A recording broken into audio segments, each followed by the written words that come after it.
What is up, my brothers and sisters, my agents of respect? It's your boy Trey Johnson back with another episode of the No Disrespect But podcast. And before we get started, man, just make sure y'all like and subscribe, comment throughout. Make sure you keep those comments respectfully understand.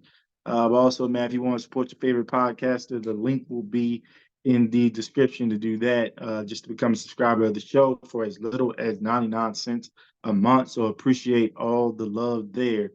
And man, the shirt's on, so you already know. But I'm gonna be talking about the New Orleans Saints versus the Tampa Bay Buccaneers.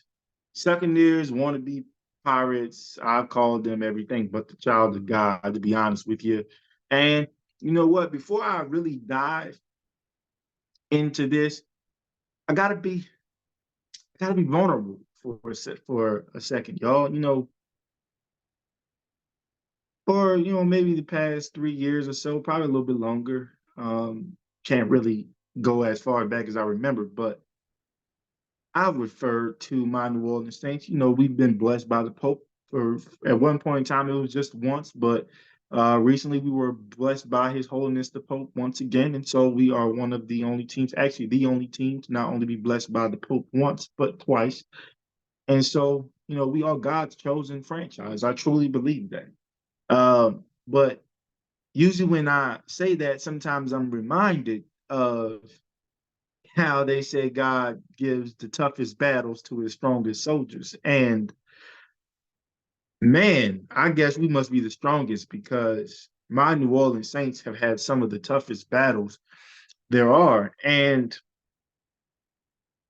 I will tell you, the year 2020, COVID year, Tom Brady leaves New England, goes to Tampa Bay, and we bust their ass the first game. And we bust their ass and embarrass them on, Sunday Night Football after everybody on the panel picked Tampa Bay Buccaneers. Um, that was an exciting moment for me. And it happened to be crushed when not only do the Tampa Bay Buccaneers end up hosting or hoisting the Lombardi Trophy that year, but they beat my New Orleans Saints in the process, and that happened to be Drew Brees' last game in a Saints uniform in the Superdome. I haven't really talked about that moment and how it made me feel, really. I haven't really expressed it in depth or as in depth as I normally would like to, but it hurts. And I'm telling you, I'm being vulnerable. I asked, like, why? Why? Like, aren't we supposed to be the favorites? Aren't we the chosen ones? We are the ones with the blessing, right? Why isn't it Drew Brees going off into the sunset with a championship? And I have been asking myself that for a while. We lose Drew Brees, we bring Jameis in, things are going well, ACL, come back next year. James is the starting quarterback again, playing with a broken back, doesn't play well. The next game ends up being his last start of the season. He's out for the season with injury, pretty much. And then going into this game, we are without our quarterback one, Derek Carr, little Derek, as I affectionately call him. What is going on? I cry to the heavens every day, every night. And for my Who Dat Nation, I hope y'all are listening. What the resolve in my spirit felt was look not at your enemy's rise. Don't look at your enemy's rise. Pay attention to how swift and hard the fall will be. I'm going to say that again. Don't pay attention to your enemy's rise. Don't pay attention to your enemy's rise. But pay attention to how hard and swift their fall will be. And I'm here to tell you, that son of a bitch Tom Brady ain't coming back. He's not walking through that door. And guess what? The fall was already starting with some playoff collapses from them, losing to the Rams after taking the lead, and then the Rams come back and hit Cooper Kupp. And then you get embarrassed by the Cowboys in Brady's last start ever as an NFL quarterback. And now you have Baker Mayfield, which to his credit, that he had led them to an undefeated record the first two games, ended up losing to the Philadelphia Eagles this past Monday night. And I say that all to say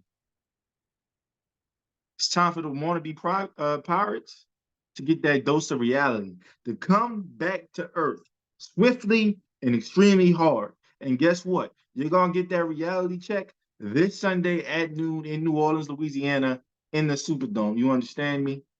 Because there's a lot of resentment. I ain't the only Saints fan. I ain't the only member of Who That Nation that asked why. It is one thing for us not to win the Super Bowl. Look, we went a lot of years not winning the Super Bowl. And once we got our one, we went a lot of years too. It's been a lot of years since we won. But oh my Lord, all we have asked in the meantime is that a Carolina Panther, an Atlanta Falcon, or a Tampa Bay Buccaneer will not experience a championship in that same span of time. That we got to get the edge. And unfortunately, that prayer was not answered. And not only was it not answered, we had to be the ones in the path of the eventual Super Bowl champions, Tampa Bay Buccaneers. And then we have to deal with all this other bullshit, starting 4 quarterbacks the next season, starting 2 last year, about to start 2 this year, likely with Derek Carr's injury. But it's our time. It is our time to make that statement. And that's whether Derek Carr can muster up the strength to play on his bum shoulder or if it's going to be Jabu back in action.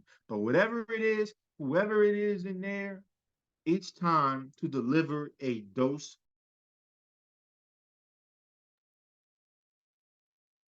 to the Tampa Bay Buccaneers. So that's going to start. And look, we've pretty much owned them outside of obviously they swept us last year, given the loss in the dome last year.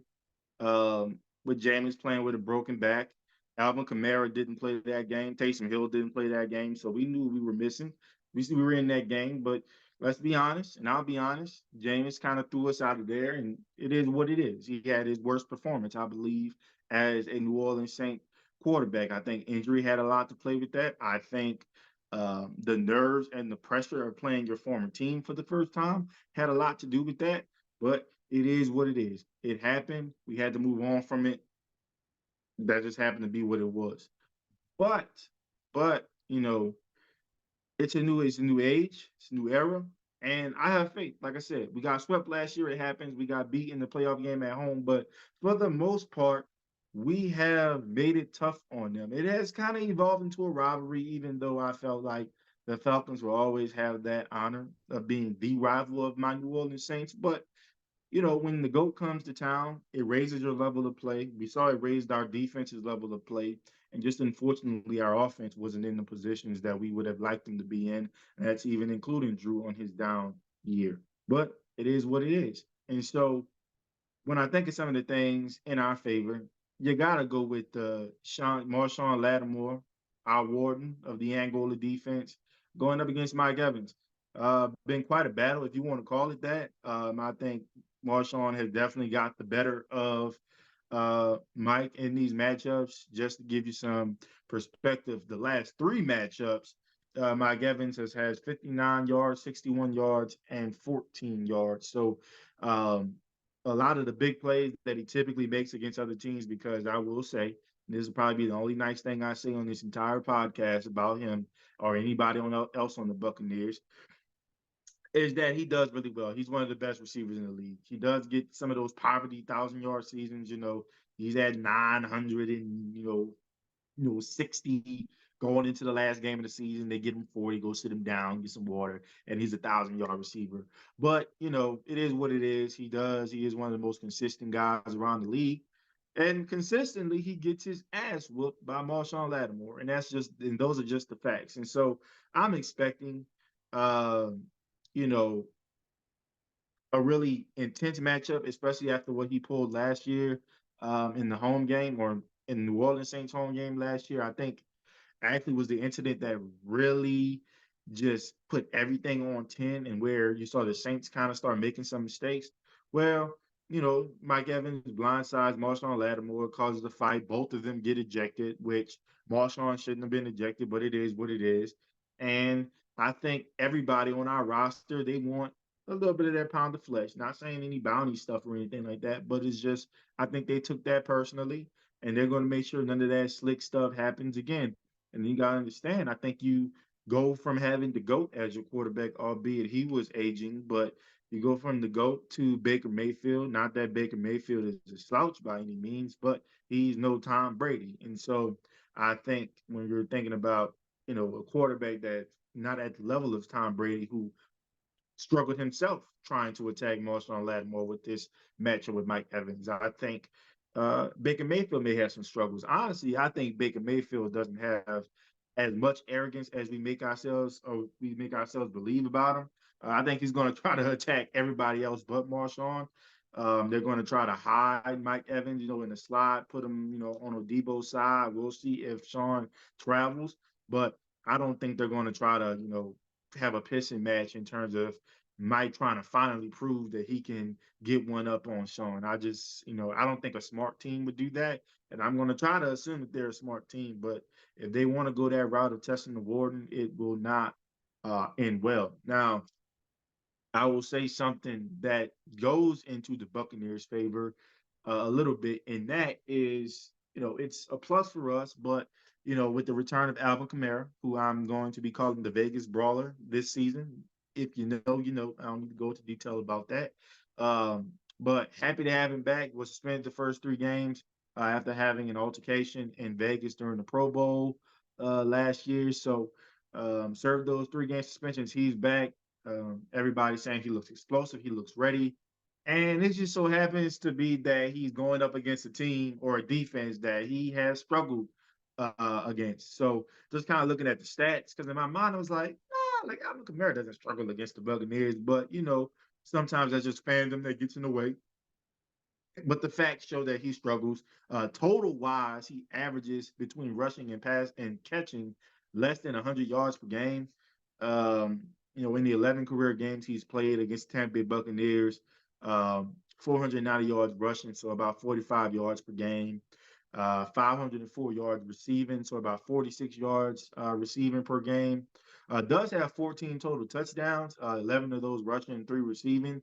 But when you watch the games, especially Devin White tends to be a good matchup in the sense of his speed and his physicality. But you know, things happen. I think you might see an Alvin Kamara who's inspired this year. Uh, the whole offseason talk has been about we got to get this guy involved. We got to get him the ball more. We got to make sure he gets his touches, that type of thing. So this will be the first audition. Like I said, we don't know if Carr's going to play. We don't know if James is going to be the guy starting, but it really doesn't matter. I could be out there. The game plan has to include about 10 plays where it's giving Elvin the ball in the passing game. Just designing. He's the guy we're going to. And if he's not there, shit, you might as well just throw it away. Those have to be implemented because we have to see the Alvin Kamara of old that we know and love, and see him get the juice. And I'm going to start with the quarterback position. Again, I don't know if Derek Carr is going to play. He's dealing with an AC joint sprain in his throwing shoulder. I really don't want him to play just because I don't want to test it, especially because it's his throwing shoulder and a guy that relies heavily on deep balls and things like that. I don't want him to be hampered in any way. And our offensive line has kind of been a bit shaky, so don't want to put him in harm's way. And I think we can get by with starting Jameis, a guy who has won in our system, has played well in our system when healthy, and he seems to be healthy this go around. And so we want to take that into account. And so I get it. He had 3 interceptions. I believe he had a pick six as well last year's game. Like I said, a lot of everything went belly up after Marshawn got ejected. And I just think we had a lot of emotions and things run high. And so mentally sound, I think everybody on the team kind of wasn't there. And unfortunately, that affected our starting quarterback who was already dealing with some ailments of his own. But, there were a lot of plays we left out on the field, a lot of shots to Olave that I think maybe the back injury had a lot to do with. And so now that he's healthy, I'm thinking, hey, we might be able to take advantage of some of those things. But that will remain to be seen. I would say either way, this is Statement Sunday. Okay. When I say Statement Sunday, and those of you that watched the episode about Statement Saturday when I talk about Alabama, it's a mindset. It doesn't always translate to the scoreboard, but I will say in this particular game, it will translate to the scoreboard. The Saints are favored by 3 at home. I'm going to tell you, it doesn't matter if it's Derek Carr, doesn't matter if it's Jameis Winston, doesn't matter if they call an audible and have Taysom play the whole game. Um, I will say I believe that the Saints will win by 20 plus points. You can quote me on that. The Saints will win this game by 20 plus points. I think you're going to get explosive plays from the offense, both in the run game and the passing game. Mostly kind of in the passing game and the short passing game when it comes to the running back position and getting Alvin Kamara involved there. I think he's going to be able to make some plays in the passing game more so than the rushing game, going up against that front for Tampa Bay. But, Tampa Bay's been nursing some injuries. Carlton Davis might be out. Dean might be out as well. So those are their two starting cornerbacks. They pretty much have two box safeties playing safety. So guys that are more so run defenders than they are, being effective against the pass. And so I think there will be opportunities. We have to establish the run. Obviously, I think we're going to do that. But with Alvin Kamara, um, TJ Jones or Tony Jones Jr., TJ Jones, Tony Jones Jr., as well as the rookie Kendra Miller. And obviously, you got to factor Taysom in there.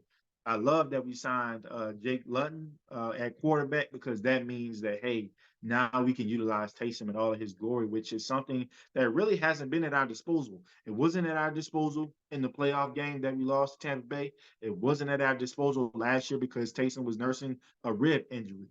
So, we got our horses, man. And look, I haven't even mentioned Rashid Shaheed and Mike Thomas. Mike Thomas, who had a touchdown in this game, that first game last year before he ended up getting hurt the next week. So there are a lot of guys that want their pound of flesh and or have it on their mind.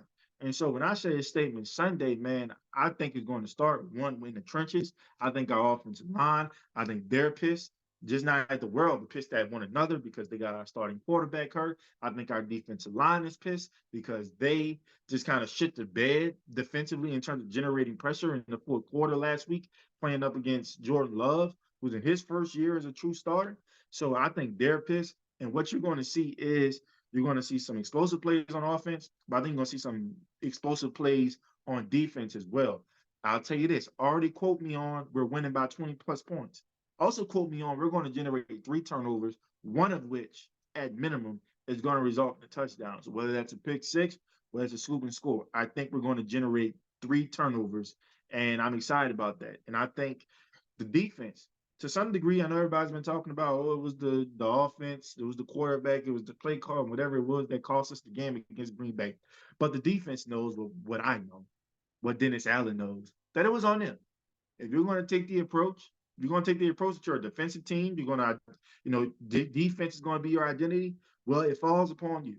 The same way losses fell upon Drew Brees when he had to look, he had to carry, teams. He had to score 38, 40 points a game just to be in it. And guess what? He went to the task. The only times we lost was when we had the ball, when the other team had the ball last. Well, defense, you were on the field. You had a chance to make a stop. You didn't make the stop. Offense, special teams, offense got down the field. Special teams to do their job. So, there's a lot of blame to go around. I think you're going to see a pissed off New Orleans Saints team.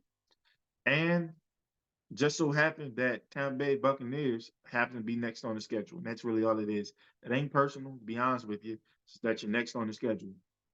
And so when I think of all my emotions that have centered around this matchup over the past 3 years, and I think even the players' emotions over the past 3 years, the NFC South has ran through these two teams, to be quite honest. So who's going to be king? Both coming in at 2-1, both coming off some losses where they could have they were in there. The Saints definitely were in there, 17-point blown lead. And if you watch Monday Night Football, the Buccaneers were right there. Their defense was playing well, generating turnovers. Their offense just couldn't get going. And then it just ended up, spiraling out of control after the half. So it is what it is. I know they're going to bring their A game, but guess what? Shit ain't sweet over here, man. We're going to bring our A game too, and it's time to make a statement. And like I said, whether it's Jameis Winston or Derek Carr at quarterback, we got to make it happen. Offense has to find itself. It has to find itself. And I think it's going to find itself in that run game a little bit. I think we're going to get the backs a little bit more involved in the passing game, more than we have in the past 3 weeks. Obviously, when you have Alvin Kamara, it makes that very easy to do. But we'll see. We'll see. End of the day, I can talk my shit all I want to. But guess what? It's the player. They got to cash the checks, right? And look, I ain't making no apologies for that. I'm a fan, fanatic. That's what I'm supposed to do. And hope that you guys cash the checks that I've been writing. And I fully believe that God's chosen franchise, my New Orleans Saints, blessed by his holiness the Pope, not once, but twice, will get the job done in dominating fashion. And guess what? We're not gonna get the love. We're not gonna get the love. Hell, the Dolphins scored 70 points last week and ain't been getting love this week. So look, I know when we dominate the Tampa Bay Buccaneers, they're just gonna say, "Oh, it's the NFC South. That's what they're supposed to do." Yada yada yada. But guess what? There's going to instill something in us, a mentality in us that hasn't been around in quite some time, in that we are better than every team we're going to be lining up against. We're going to be more physical. We're going to execute better. We're going to be more disciplined than every team we line up against. And guess what? At the end of the day, regardless of what the scoreboard says, is going to have the Saints having more points than the opposing team. And we're going to win games that way. And we're going to have an approach that's nasty, that's physical, but it's going to win games. It's going to be a championship DNA. And I think that starts this Sunday against the Tampa Bay Buccaneers. Who that, baby? Now, if I offended anyone, which of course it would only be Tampa Bay Buccaneers fans, well, who gives a fuck about them? But if I offended anyone, you know, it's a good thing. It's an opportunity for me to learn. It's an opportunity for you to teach me. All I ask is that you keep it respectful. Peace.